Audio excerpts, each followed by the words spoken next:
গরিব ঘরে জন্ম নিছি, ঠেলায় পড়ে একদিন গেছি রাজমিস্ত্রি কামে। তো রাজমিস্ত্রি কাম করতে করতে বিড়ি খাওয়ার পিন্ডি উঠে গেছে। পরে পাশেই একটা বিড়ির দোকান, হাতে আবার স্কুল, স্কুলের পাশে একটা বিড়ির দোকান। তো বিড়ি খাবার গেছি। পরে চাচারে কইলাম, চাচা একটা বিড়ি দেন। চাচা বিড়ি দিল। পরে বিড়িটা ধরা খাইতেছি। এরই মধ্যে আবার স্কুলে ছেড়ে আছে দুইটা।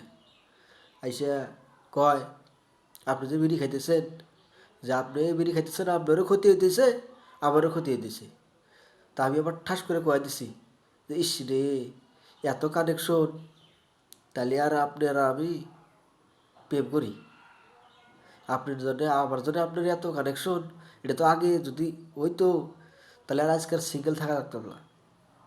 পরে কইলাম যে আমি আইসা আপনার আমি প্রেম করি, দুইজনে প্রেম টেম করি, আপনার যদি আমার এতই মায়া, আমি বিড়ি খাই আপনার ক্ষতি হয়, এটা তো বিশাল ব্যাপার। দোকানদার চাচায় না এই কথা হই না, রাগে দুইজনে দিছে বাই করে। পরে কথা তখন তখন তখন দুজনের আমার আশা লাগবে না, তোরা যেন বাড়া। পরে সেরি তো রাগ বাইরে এসে ই করুন, আপনার দিকে আবার হলো না, আপনাকে ভালো খবর ছিলাম। পরে আর কী করবো, পরে গেলাম যে আপনি জান গা, আমিও যাই গিয়া, আমার মিস্ত্রি ডাকতেছে, ভালো বলে না, ভালো দিয়েছি গিয়া।